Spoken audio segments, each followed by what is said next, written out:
Trace. And I'm Sam. And we're back, a dinosaur story. And this is From Our Perspective. Episode 53 of From Our Perspective, to be precise. 53. Yeah, raise the roof. We're starting off ready to do another year. Yeah. I think I had a stroke. Just for a second. But Just that's for a okay. brief second. But yeah, we're back. A dinosaur story.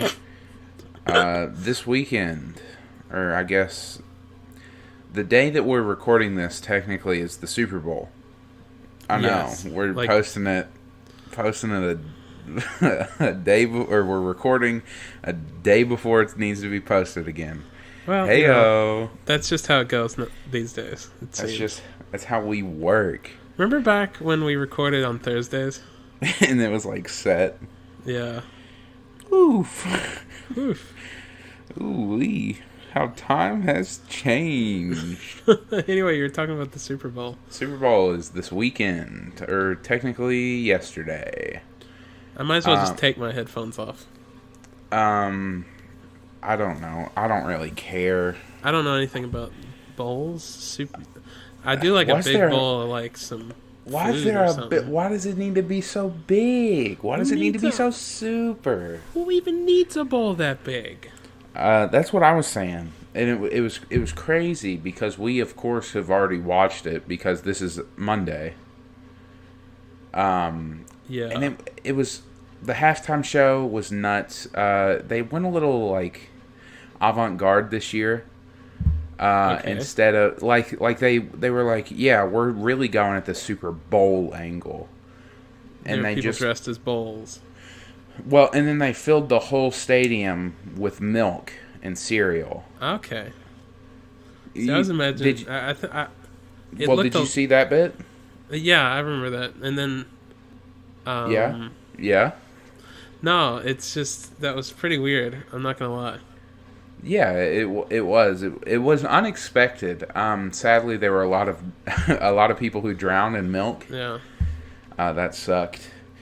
It's too bad. It was. It was a crazy game. I can't believe that that team won. Yeah, congratulations to that team. Congratulations to that team, and we were so proud of you for winning. Yes. It was a great game, start to finish. I was a little confused when the quarterback for that team put on an Iron Man suit, like a real Iron Man suit, and started flying around the whole stadium. I guess I was in the bathroom for that one. Yeah, it was right. It was right towards the end. That team was about to lose to the other team. And you know how in like Iron Man 3, Iron Man like can like just press a button or like call on his suit to just fly to him. Yeah. That happened. That happened in the game. Oh, okay. Yeah. I'll take your word for it, I guess. Yeah. It was like the third quarter to like all the way through the fourth quarter. So were you in the bathroom for a very long time? It was a big dump. It's a big old dumper. Big dump. Anyway, congratulations to that team. And my big dump. And your big old dump. God damn, we're so funny.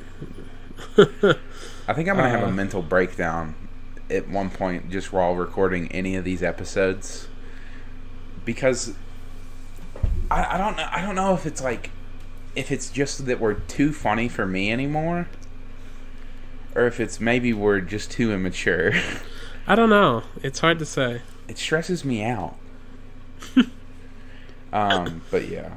Anyway, we haven't talked in like a week. So how are you doing, right. Sam? I'm good. I actually watched something. What'd you watch? I was over my friend Max's house. Shout out. Shout out to Max and Nathan. He was there. What up? We watched the Digimon movie. Okay. Why? We were just like watching YouTube videos or whatever, and like somehow it got brought up, Digimon, and they were like, and mostly Max was like, "Let's just watch that," and I was like, "Okay," and then we watched it. Right now, let's watch it. Yeah. How was it? It was pretty good. Okay. I mean, I'm a Pokemon fan, so it's like... Yeah. Well, here's the thing. It wasn't until recently, it was after I met you, that I got into Pokemon. The Pokemon go to the polls. It's a voting year. And Star Wars and all that other stuff. Yeah. I'm really a bad influence. You're just like a geeky influence. You'd be way cooler without me. I don't think so. I just think I would like dumber stuff. I would probably still be in my Walking Dead phase, as opposed to my Star Wars phase I'm in now. Yeah.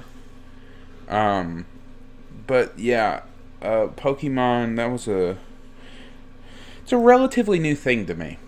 So I never got into any of those shows. Pokemon, or I watched the Pokemon anime a little bit without context to like the actual game or anything. Because that's how I fell in love with Squirtle Squad episode, AO. Yeah. But Digimon always seemed like a knockoff to me. It's its own thing. It's not... Yeah. Now I know that. Then yeah. I didn't. But let me tell you, this movie is nuts. Okay, can you give me just like the briefest rundown? Yeah, I can do that. So it's got 3 parts. It's a 3-part saga. Okay. It starts off with our hero. He's young. He's a little boy, and an egg comes out of his computer. I thought for a minute I thought you were gonna say his butt. He laid an egg. No, it comes out of his computer because they're digital monsters. Yeah, Digimon, digital monsters. Digimon are the champions. Anyway. Okay. So that happens. It hatches. It turns into it's a little pink thing. It turns into Agumon, which is the little dinosaur. Is he orange? Yeah, he's like a yellow-orange. He looks a little like Charmander, so it doesn't help the knockoff vibe. And he shoots fire. Okay. Okay, so that happens. Yeah, that's exactly how it sounds. No way. It's kind of what he sounds like. So then I've never seen Digimon. Well, hold on. It turns into Agumon. He's actually bigger than I expected him to be. He's like taller than the kids. Tall. Oh. Like the height of like maybe an adult. I thought he was going to be like half of the kid. Yeah, he busts through the window, goes out into the streets. Another really big Digi-Egg or whatever is in the sky. It opens. Parrot monster comes out that shoots lightning. Wait, Agumon, in the sky? Where did it come from? His computer I don't know. Again? I don't think it ever said. You should know the lore. I have to read up. But it comes there, and then Agumon's fighting it, and then he digivolves into Greymon. It's very epic. I think he might die. I'm not sure. Jump forward 4 years. Oh, There's a computer virus. They're almost entirely unrelated. I'm just going to wait. So is this like... So is all that you've explained so far, like in the first, 10, 15 minutes? Yes. Holy shit, that sounded like you were, giving me a rundown of the movie. No. That was the first, 10, 15 minutes. Now I'm going to really rapid fire it. So now there's a computer virus that is rapidly digivolving, and they try to stop it. And at one point, they're fighting it, and it hacks into the Pentagon and shoots nuclear missiles. What? Yeah, and they have to stop it before the nukes go off. I believe the bad guy was Diaboromon. So yeah, And then the third part is I really felt like it peaked with part 2, but yeah, all great trilogies do. Even though I know it's not a trilogy, but yeah, I know it's not a trilogy, but it's a compact trilogy. Yeah. Anyway, some may call it a movie, a singular movie. But it's not. It's like 3 movies in one. Okay. Are you sure you just didn't watch the first 3 episodes? Nope. I guarantee you I didn't. That's crazy. That is absolutely insane. Yeah, I will give it to Pokemon though. They their first movie is awesome. Like, I've watched it recently and it's great. I think that's the one where Ash in quotation dies in a cave, right? Yeah. Well, not in a cave. It's like a big open thing. Yeah, I remember watching that. They're fighting. They shoot blasts. I remember watching that one as a kid. And then all the Pokemon cry. They cry, Trace. Yeah. They cry tears. They're sad. The tears fly out of their eyes and into Ash, and he is reborn. It's like Tangled. Did Tangled steal from the Pokemon movie? I think that's kind of just a cliche. The tears somebody. Heal. Yeah. But I will. This is what I was going to say. I will give it to Pokemon. At least they are somewhat more original with their names. They don't all have Mon. Yeah, it's not like they're it's their thing. Charmander Mon. Charmeleon Mon. Charmon. Charmon. They're all Jamaican. Anyway, I'm glad you liked that movie. We are talking about. I was thinking about this. I told you earlier. I wanted to do something a little bit more historical. Mm-hmm. So I was thinking. I was like, what's something that maybe a lot of people don't know about? But Trace, history is boring. Shut up. Shut up. I do also recognize the irony that you are learning I'm going to be a history you're teacher. you're getting a history major. But I was trying to think of things that maybe not a lot of people know about. And I was thinking a lot of people know about wars, mm-hmm. and the time periods, who fought and what, stuff like that. But not a lot of people know some of the specific soldiers. And that's what I wanted to talk about, because there are some soldiers who, and this is throughout history, total. I've vetted the list, some of them. It goes from ancient Rome to World War II, stuff like that. Okay.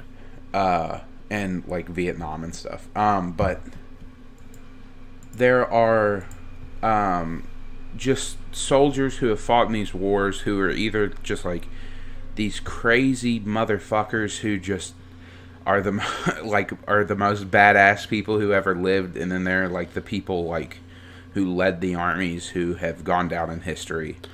Okay. Well, it sounds like we have a lot to get through. Yeah, we do, and some of them, I'll probably skip over, but will it be disrespectful at any point for me to make fun of these people? I don't think so. We'll so. See. I mean, I think as long as people realize that this is a comedy podcast, and we don't really mean everything we say.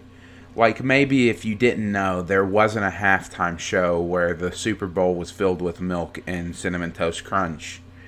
It sounds good, though.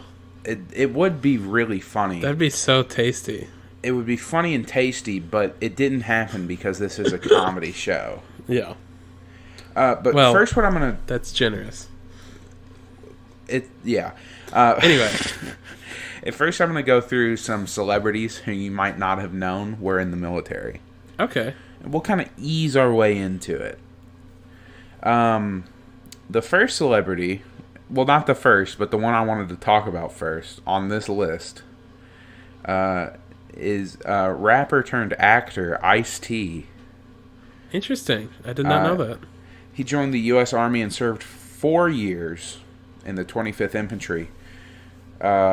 He and some friends were charged with stealing a rug, and he deserted while awaiting a hearing.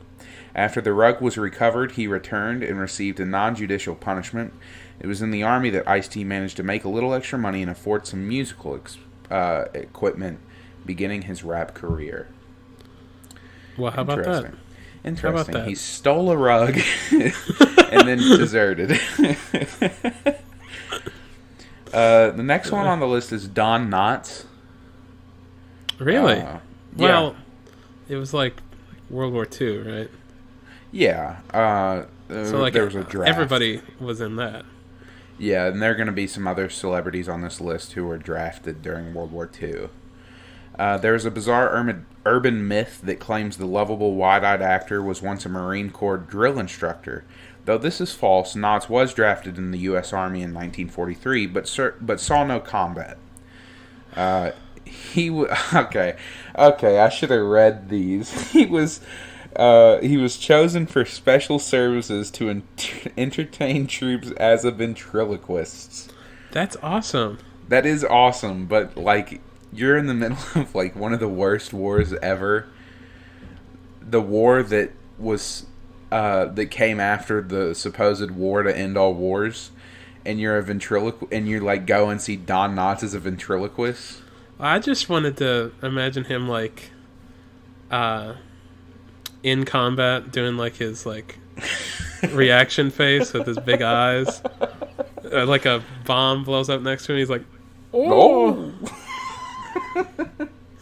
That'd be great. The next one on the list is Bob Ross. I've heard this. Yeah, a lot of people know about this. He was in the Air Force. The famous TV painter spent 20 years in the U.S. Air Force and retired with the rank of Master Sergeant. The soft-spoken host of The Joy of Painting told the Orlando Sentinel, "I was the guy who makes you scrub the latrine, the guy who makes you make your bed, the guy who screams at your face for being late to work. The job requires you to be mean, to be a mean, tough person, and I was fed up with it." That's why he kind of vowed to not ever raise his voice again after to be like the sweetest, to be like one of the most like greatest human beings alive. I'm not gonna go into depths with this one, but Buster Keaton, one of the silent movie comedians. Yeah. He was in World War One. This one was surprising to me, but then I realized that I had seen it before years ago. Morgan Freeman. He declined a partial drama scholarship and joined the Air Force in 1955. He would serve 4 years as a radar technician. Sorry, my phone screen is cracked, so I couldn't read the word. And left service in 59. I took to it immediately. He told Interview Magazine. That sounds like a magazine that has a fake name. It sounds like a fake magazine. Interview Magazine. It sounds like a guy knocked on Morgan Freeman's like real home door and was like, I didn't think I was going to get this far. And he's like, "What do you want?" And he's like, "I'm with Magazine." I'm with the magazine. Which one? Which one? Interview. Because I want to interview you. Oh yeah, come on in. And then he what? And then he wait, what? The next one, Dr. Ruth. Sweet is old that lady. the sex? Sweet old sex lady. Yeah. As a teenager in Israel, Dr. Ruth trained as a sniper. Yep. A lot of if people don't know, I think it's 2 years of required military work in Israel. She told the New Yorker she had never had to put her skills to use. "I have no idea what the experience would be if I had to show it, but I was a very good sniper," she says. I could take your head off. "I could fucking kill you from a mile away." You wouldn't even see it coming. The next one that I want to talk about is Don Rickles. Okay. He enrolled in the Navy. I'm going to start kind of shooting through these a little bit more. Okay. The next one is MC Hammer. This one's short. And, okay, interesting. You know, he should only be able to wield a hammer. That would have been crazy if he saw like combat Thor. and like went in with a sledgehammer. Yeah, it's like Thor. After his attempt at a baseball career, which didn't take off, Stanley Kirk Burrell, who would later become rapping sensation MC Hammer, joined the Navy and served 3 years as a storekeeper. How about that? He sounds like he might have lived the most interesting life that anyone could have. Tried to be a baseball player. I Went to wanted the to Army. play baseball. The Navy. The Navy. Sorry. I wanted to play baseball, couldn't, join the Navy, and then I became like one of the biggest one-hit wonders that ever existed. Hey. Jimmy Stewart is next on the list. James to his friends. He fought in World War II. He was originally drafted, but then declined because he was underweight. He packed on a few pounds and tried to re-enlist. They accepted him into the Air Force. At first, they wanted to do like him as an entertainer thing because at this point he had already had like a good career in Hollywood. They wanted to do him, and I'm literally telling you. But he wanted to go kill some Huns, right? Yeah. But no, he insisted that he were to see combat because he didn't want to be treated special just because he was famous. And he became a very highly decorated soldier. It's like a Captain America story. He's like too yeah. Too But underweight.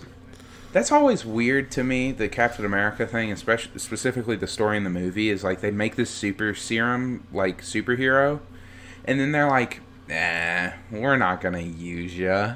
You're just like an entertainer." It's just kind of the weird. opposite. Yeah, it's the opposite. Was of Captain Jimmy America Stewart. based on Jimmy Stewart? Maybe. Did we Maybe he crack this was. case? Maybe he was. That's why he talked with a stutter. Captain America, that is. Yeah. Mel Brooks, famous director. That is interesting. He joined the Army Corps of Engineers. He deactivated landmines, even saw combat, occasionally acting as infantry. According to legend, following the Battle of the Bulge, the Nazis were blasting Axis propaganda, and Brooks replied by setting up his own speakers and giving his rendition of Al Johnson's Toot Toot Tootsie. I wouldn't put it past him. Jimi Hendrix. He was busted in 1961 for driving a stolen car, and he was given the choice, prison or the Army. He chose the Army, of course. Hugh Hefner. He was an infantry clerk. Drew Carey. It's a lot. Yeah, that in 1981. He was in the Marine Corps. That was actually when he started to work on stand-up comedy. So yeah, and then the last one I want to talk about, of course, and there are plenty of more, but the last one I want to talk about is B. Arthur. I was gonna do Adam Driver, and I scrolled down a little bit more, and I saw B. Arthur's beautiful face. Thank you for being a friend. Arthur, she served in the Marine Corps for 30 months as a typist and a truck driver.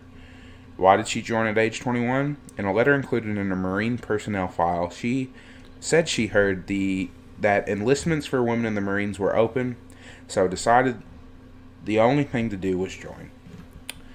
And those are some celebrities who were in who were in our military. Congrats to them.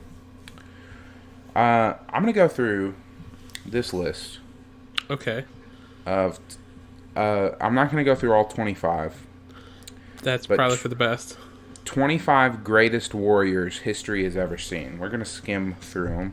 Okay. I'm just trying to guess.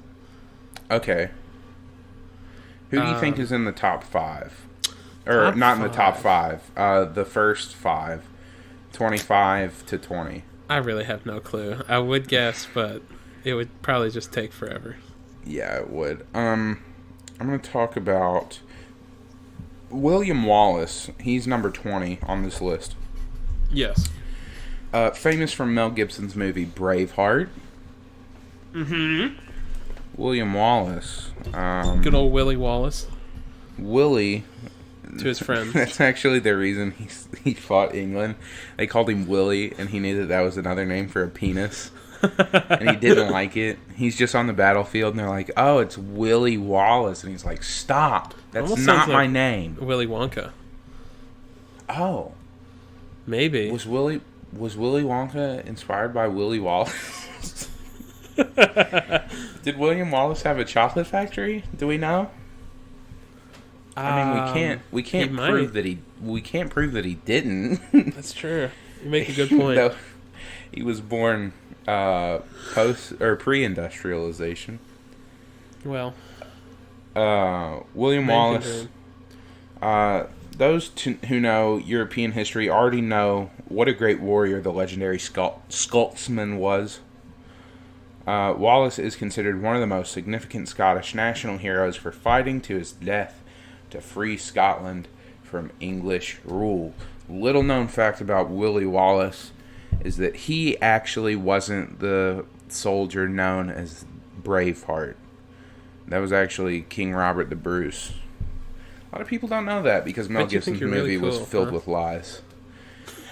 I do think I'm really cool, Sam. I know that one fact, and that's about it. And because of that, I think I have ascended greatness, and I've become literally the coolest person in America. Wow, that's quite the feat. Yeah, it is, isn't it? The next person I'm going to talk about is Attila the Hun. Yeah. Attila the Hun was born in what is today Hungary, which was a very shocking fact for me to find out. Because I had always imagined Attila the Hun as Asian. Yeah. Because I feel like that's what a lot of people, like, that's how he's portrayed. But if he was Hungarian, then I don't think he would have been. I'm not sure. What's correct? And no, I'm not saying like. I did try to fact check it, and I saw that I think I saw that he died in Hungary. But let's find out. Yeah, look that up real quick. Fact check it. Is there like another like Attila? No. Were there two Attilas? No, but I mean. Apparently, Attila the Hun was born in what is today Hungary and became one of the most violent and merciless rulers of the area. He was notorious for his fierce gaze, and according to historian Edward Gibbon, thanks Edward, he frequently rolled his eyes as if in pleasure at the terror he rolled his like, what? Oh yeah, baby. He's like, he was Eastern European. Oh yeah. So I think it's just maybe you're getting him and Genghis Khan confused. Well, that's what I was thinking of. But if like you look up pictures of Attila the Hun, he looks like it's like Mongolian inspired. It looks like. I mean, I get that he was also a nomadic. Well, warrior. Eastern Europe was, kind of close to all that. I was thinking about that because I saw that Attila the Hun was on this list. Eastern earlier. Europe's a pretty. I was like, wild place. That's true. That's true, I guess. Because the first thing I saw on this list, Attila the Hun, like I said, I had pictured him Asian, and it was just like some white dude in like battle armor, and I was like, "Is that right? Is that right?" And I like started looking it up. Yeah. But yeah, it could have been right. Who knows? This guy has a cool name, so I'm going to talk about him. Okay. Eric Bloodaxe. That's a pretty good name. That's a pretty badass name. How do you get that name, lie. Trace? Well, let's see if it explains. Eric Bloodaxe was a Norwegian prince and the last independent king of York. New York? No. Or just York? Oh, okay. No, not a king of New York. Look at that! Oh, that's a Newsies song. I was like, "What is that from?" I started singing it first. Look at me, I'm the last independent king of York. That's his song. That was his song that he played on the battlefield. Trace, that was very catchy. It could be reworked, maybe a little bit. He became king of the Northumbrians twice. Okay. In 947 and in 952. That sounds made up, but whatever. The Northumbrians? Yeah. It's right by Finland. It's this small country. It's called Northumbria. Have you not heard of it? You know, Northumbria, Sam? That's not a thing. I don't It's think. It's right next to Finland. I'm not Googling this. You're not going to get It's me. right in between Finland and Russia. You said York. That's like England. Yeah, but he became, like, he was the last independent, but, like, in 947 and 952, like, he was the king of Northumbria. Sure. Yeah. Why don't you believe me? He was considered one of the most legendary names in Viking history thanks to his incredible skill and bravery on the battlefield and his warrior spirit. And because his last name was Bloodaxe. Yeah, They seem to be forgetting that part. It doesn't explain why. Why do you think? Let's play a little game. Why do you think his name was Bloodaxe? 'Cause he like killed a bunch of people. That's a good idea. You know, Northumbria is a part of Great Britain. Oh, is it actually? You absolute idiot. I didn't know that. I thought it sounded made up too. I didn't know that I didn't know Northumbria was a real place. No, it's a thing. It's kind of between England and Scotland. Here's the thing: it was I think it said he was Norwegian. So I was like, is he? And he was also a Viking. So I was like thinking that he was, Scandinavian. Whatever, dude. You don't have to believe me, but I know what I'm talking about. The next on the list is Vlad the Impaler. Yeah, which also a pretty cool name. Yeah, if you can become like whatever. I mean, Vlad is. Did we ever also... figure out why what's his face was Bloodaxe? No, that's what's why I made you again? take a guess. I don't remember. Damn it! I'll just look up Bloodaxe. Just look up Bloodaxe. See know. if you can figure that out real quick. Eric Bloodaxe? Yeah, that sounds right. With a K. Anything? Does it tell you about the small nation of Northumbria between Finland and Russia? I don't think that's where that is, but... You looked it up. Literally, you looked it up. It's in Great Britain, Sam. Look, I get you're tired, but you can't believe I am tired. Me. It's like 3:30. It's 3:30 in the morning. Help us. It doesn't say. Why? That would be it's, like the first line if I was making the Wikipedia article. He fucking killed a lot of people. I guess that's it. It's like the Impaler. It's like Vlad the Impaler. And he did it with an axe, apparently. He was a fucking rad killer with an axe. Just like how, like, if you impale a bunch of people, your title becomes the Impaler. Yeah. Vlad the Impaler, Vlad Dracula. He inspired vampires. If you inspire vampires and you're a real person, you're literally the coolest person in history. Or at least scary. At least one of the scariest. Very few people in history have cast more terror into the human heart than Vlad the Impaler, or as he's better known, Dracula. The man who became a legend and is regarded the Lord of Darkness was a real person, and for that matter, a hell of a warrior. I thought that was Ozzy Osbourne. The Lord of Darkness? I don't know. Ozzy the Impaler? He was Ozzy the Bird Head Eater. It was a bat. I was a bat. Whatever. He fucking... Still, it does... Shut up. Bird... No, bird or... No, what I'm about to say... Bird or bat, it doesn't matter. That's fucking terrifying.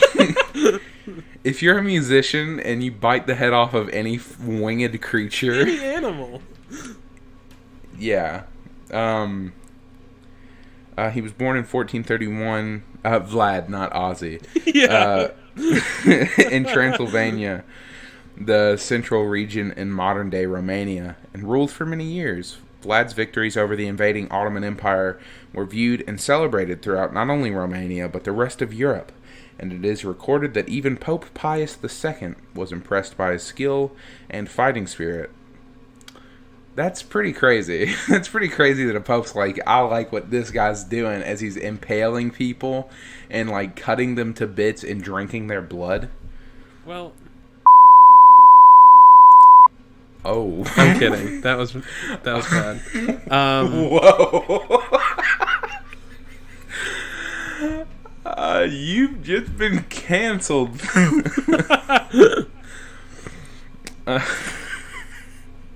Next on the list. Anyway.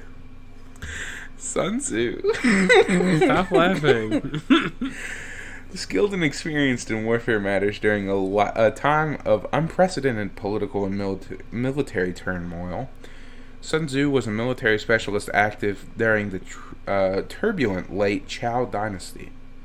However, he became a legend for writing about Chinese military strategy and martial arts in The Art of War, a book that continues to have an immense impact on both Asian and Western culture. Yes. What's your opinion on Sun Tzu, Sam? I don't know, he seems pretty cool. Seems like a cool guy. Someone you'd grab a brewski with. Yeah.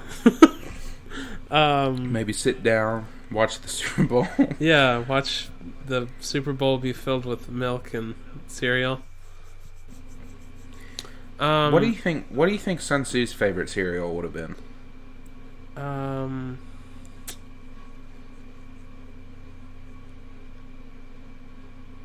Rice Krispies. What? I said Rice Krispies. That's good. That's what I was gonna say. Is it really? That's crazy. It was because. Oh my god, we're like on the same wavelength. Oh my, dude, do you want to go out sometime? Valentine's Day is approaching. I'm kidding. Spartacus. No, I'm Spartacus. That's funny. That's classic. Classic. Undoubtedly the most famous and skilled gladiator who ever lived was Spartacus. Along with other gladiators, no, he became it's freaking The Gladiator, the movie, with Russell Crowe? Yeah, that guy. He is. Who's the one who looks like Russell Crowe but isn't? He Russell was in Crowe. That's right. You got No, it. he was in Les Mis, the movie. I always get these two guys confused. What? The guy in Les Mis. That is Russell Crowe. Is that Russell Crowe? That's Russell Crowe. Then who am I thinking of? You're not there. You're thinking of the same guy. I said it as a joke, and you actually did it. Wait, is that also Russell Crowe? Yes. They're both Russell Crowe. Yes. Wait, who's the other guy I'm thinking of? There's someone else I'm thinking of. Oh my god. Oh.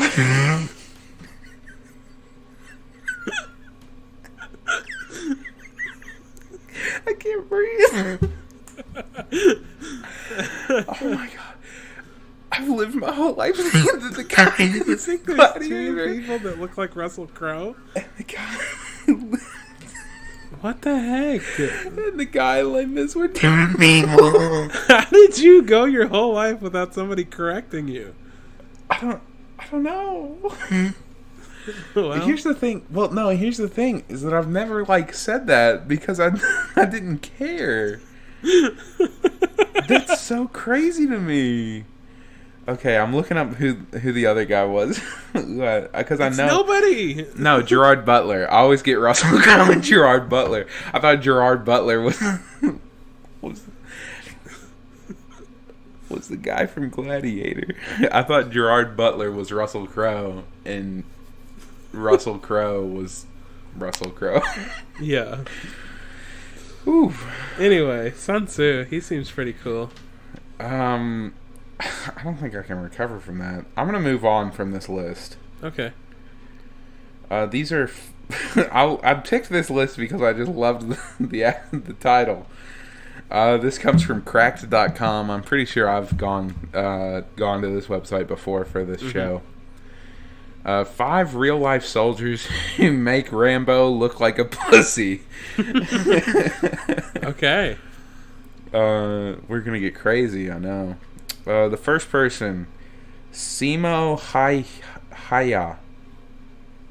He was Finnish, so that's why I can't pronounce he's up his there name. with Blood Axe, With Eric, right? Eric the Blood. He's up there with Blood Axe, right? Yeah, they were friends. Even though this dude fought in World War II, and Eric the Blood Axe was someone else, or was a different time.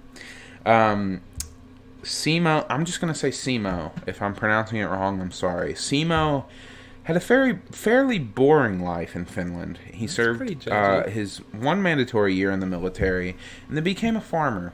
But when the Soviet Union invaded his homeland in 1939, he decided he wanted to help his country, like anyone would against those Soviets. Since the majority of fighting took place in the forest, he figured the best way to stop the invasion was to grab his trusty rifle, a couple of cans of food, and hide in a tree all day shooting Russians. In 6 feet of snow and 20 to 40 degrees below zero. Can we get a movie about this man? I'm not entirely sure. Of course, when the Russians heard that dozens of their men were going down, and that it was all one dude with a rifle, they got fucking scared, and that is directly from the article. Yeah. He became known as the White Death because of his white camouflage outfit, and they actually mounted a whole mission just to kill the one guy. So he wasn't... He was just He wasn't in the army. He was just a guy. He was just a fucking dude. I want a movie about this man. This is crazy. They all started sending out a task force to find Simo and take him out. He killed them all.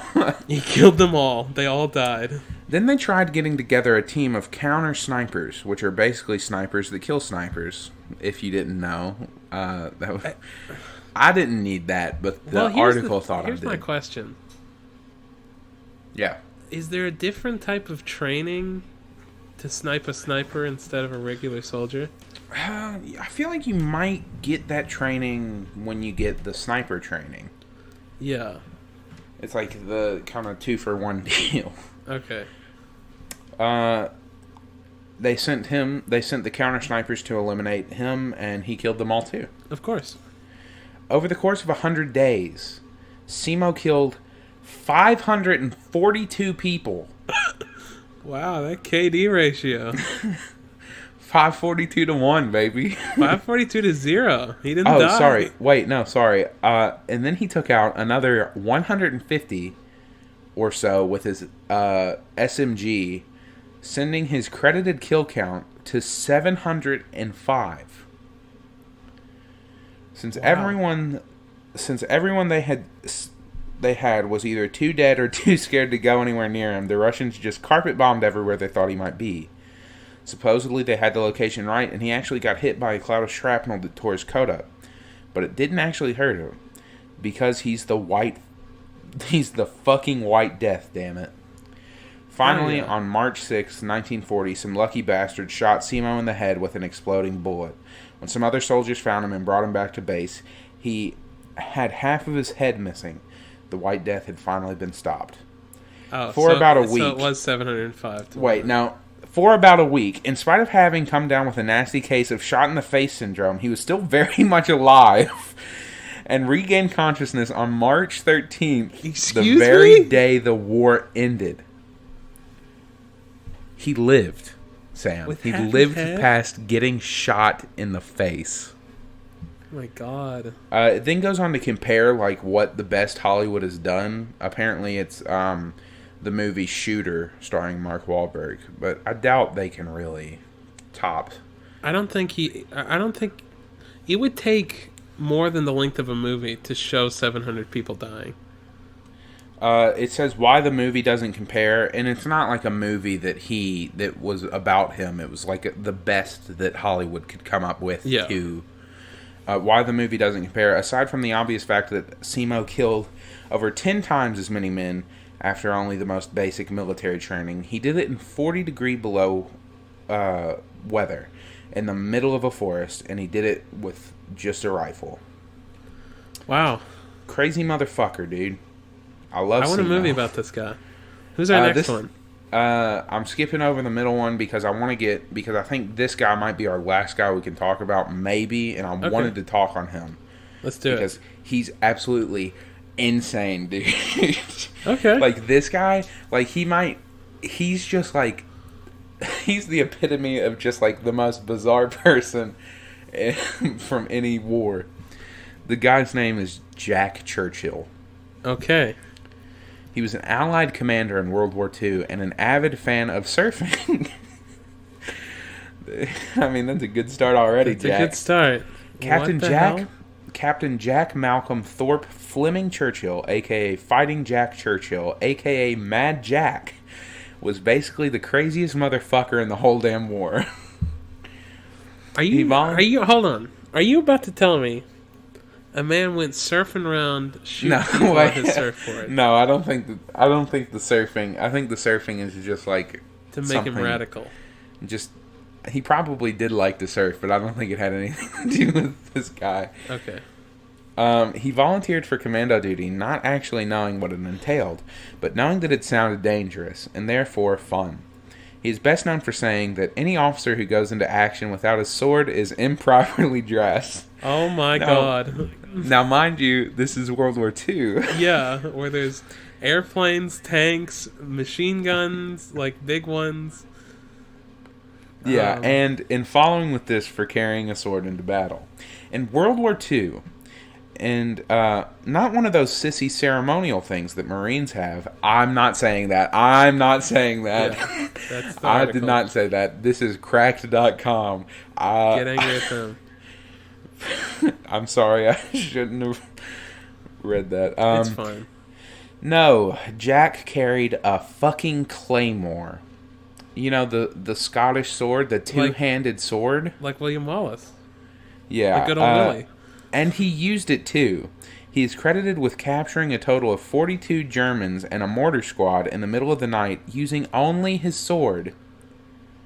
How? Churchill and his because he came in with a fucking two-handed sword and said, I don't care. Surrender. And they did because this crazy motherfucker had the audacity to do that. But it's like you shoot him, right? I don't think you can. I don't think this man was like mortal. Could be touched. Churchill and his team were tasked with capturing a German fortification creatively called Point 622. Churchill took the lead, charging ahead of the group into the dark. Through the barbed wire and mines, pitching grenades as he went. Although his unit did their best to catch up, all but 6 of them were lost to silly things like death. Of those 6, half were wounded, and all any of them had left were pistols. Then a mortar shell swung in and killed mortally wounded everyone who wasn't Jack Churchill. I'm going to call him Mad Jack because he's fucking insane. When the Germans found him, he was playing Will Ye Not...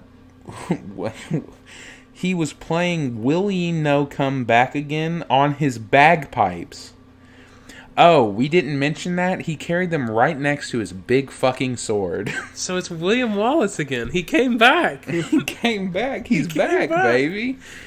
After being sent to a concentration camp, he got bored and left. Just walked out. They caught him again. What? He walked out? I feel like there's more of a story to that than... No, he just left. They caught him again and sent him to a new camp. So he left again.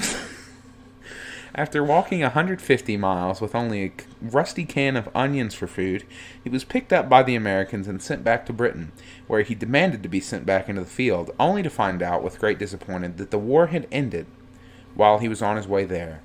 As he later said to his friends, if it wasn't for those damn Yanks, we could have kept the war going another 10 years. Now here's the thing that this part of the article didn't mention. Not only did this man carry a claymore and bagpipes into the field, but he wasn't just a close combat soldier. He also had range. Because he also carried a bow and arrow into the field. Okay. This dude literally This said... guy needs a movie. Why isn't this happening? Yeah, it would be so badass. Like, just imagine being like, yeah, I don't need, like, your Thompson machine guns or your M1 Grands and so on and so forth. Yeah, who needs them? I'm gonna fucking carry a bow and a claymore, and then when I'm approach, this is why I think that battalion of Germans surrendered, because they heard bagpipes and they were like, what is happening? First of all, what is the sound we're hearing? Second of all, who has the audacity to walk through no man's land and then play the bagpipes at us? And then as soon as he gets close enough, he draws a sword as tall as like most human beings and says, fucking surrender. And he has the audacity to do that in front of about 50 guys. Yeah, I just feel like... I don't think I could shoot him. I don't think I could shoot him. I think it'd be... Actually, Trace, I think it would be very easy to shoot him. No, it would be easy because, as we know, because he probably is dead by now, but as we know, he was immortal. They probably... Immortal. He was immortal. Yeah. They probably thought he was immortal. Yes. They thought that they would shoot him and the bullets would ricochet off and kill everyone else in sight. Exactly. Apparently the closest Hollywood can come up with is Colonel Bill Kilgore from Apocalypse Now. The guy who says, I love the smell of napalm in the morning. Yeah. Why it doesn't compare? Well, truth be told, they're pretty much the same person. They're both at home on the battlefield, and they have the same philosophies of war, and both of them seem to be immune to mortar fire and bullets. Churchill's basically a crazier Scottish version of Kilgore, with a big fucking broadsword. Like, if Kilgore was played by William Wallace from Braveheart on crystal meth. There we go. See, they even came up with the connection. Yep. He's honestly like my favorite. Like I know about him. I know about Mad Jack, and he's like one of my favorite soldiers. It was him that kind of inspired this episode, to be honest. Yeah, I can tell because he's crazy.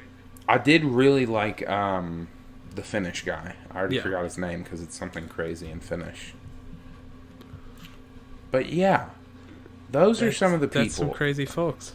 Yeah, we talked about history. We talked about more recent history. It doesn't feel as historical as, like, Sun Tzu, but, you know, it is. Yeah, but, yeah. Let's get on to making those movies, Sam. We'll make Netflix original movies, but it'll be like an anthology series of movies. About these crazy guys. We follow, like, some of the most bad... I will say those two soldiers alone, I agree, like, reading just their stories, I agree they did make Rambo look like a pussy. They did. They did kill a lot more people. Yeah. Anyway. Let's wrap it up so we can go to bed. Yeah, exactly. Today in history. Yep. Oh, sorry. I knocked my mic. February 3rd. 1882. Okay. Circus owner P.T. Barnum buys his world-famous elephant, Jumbo. Jumbo! Everyone knows him. Everyone loves him. What horrible things did P.T. Barnum do to that elephant? Probably a lot. Yeah. You know what's weird to me? And then I'll do like the bit that we always do with the history thing. Yeah. Why did The Greatest Showman romanticize P.T. Barnum so much? 'Cause that makes for a better story, I think. But why didn't they just like create a guy? Well, it's a musical, first of all, so it's gonna be. Its tone is gonna be kind of weird compared to. But like they could have done like something like Rent. Like, that's sad all the way through. It's just been a very sad and depressing musical starring Hugh Jackman as, like, one of the worst people alive. I guess that's true. I don't know why they did that. It was just bizarre. It was a bizarre concept to me. I liked the music of that musical.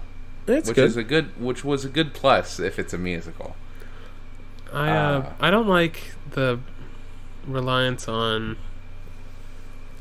it's kind of poppy, and I didn't like that. It is. Little known fact about P.T. Barnum and Jumbo specifically is that when P.T. Barnum passed away, Jumbo, of course, outlived him. P.T. Barnum put his mind into Jumbo and then controlled Jumbo Yes. with his own brain. Yes, this did happen. And became the first sentient elephant who also owned a circus. Exactly. And he's still alive to this day. That's very true. Another little known fact about Jumbo is he was actually very small. It was like one of those reverse nicknames. Yeah. He was about the size of a Coke can. And P.T. Barnum had a very small brain. It was interesting. Scientists were baffled. But he still could function like a regular human. Yeah. But his brain was just so small. It was like the size of a small pebble. Yeah. So true, so true. Jumbo the elephant's still alive today. Jumbo the tiny elephant. Anyway, our holiday. It's the holiday corner. Go to your holiday corner. We need to come up with like a little tune song. February 3rd. You gotta wish somebody a happy birthday today. Are you ready? Okay. It's Elmo's birthday. Oh shit, baby. The red-furred, orange-nosed Muppet monster with the falsetto voice that has endeared himself to millions is celebrating a birthday today. How about that?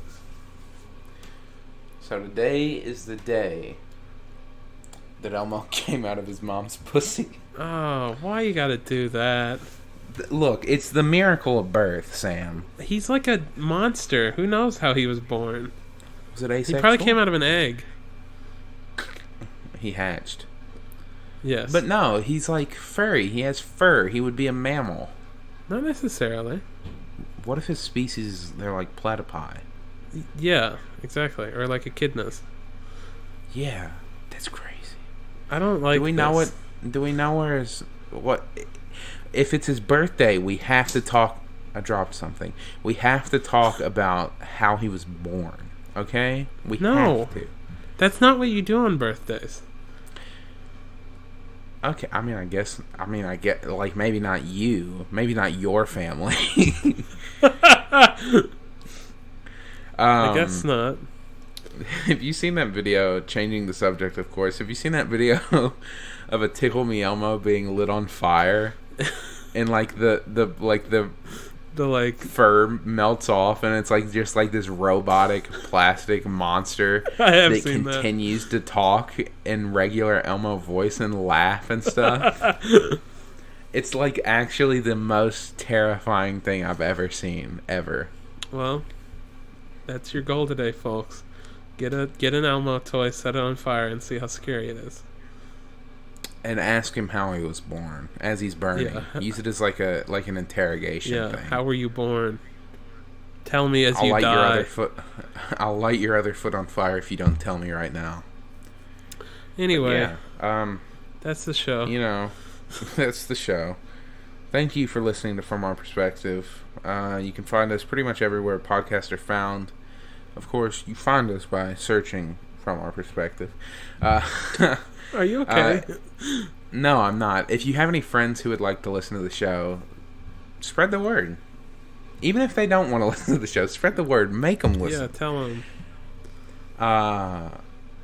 Also, you know, if you have any ideas for something you want us to talk about, let us know. We're always looking for topics. You know, so help us out a little bit if you want. And maybe we'll talk about it within reason. You can also find us on social media if you want to hear more from us. You can find us on Instagram and Twitter at FOP_pod. And on Facebook at From Our Perspective. We post like little clips from episodes and the occasional meme or update or anything newsworthy that we have to talk about. So yeah, go follow us there and, you know, as I said, spread it around. Other than that, that's been the podcast. We post it every Monday, and we will see you next Monday. I've been Trace. And I've been Sam. Goodbye. Toodaloo!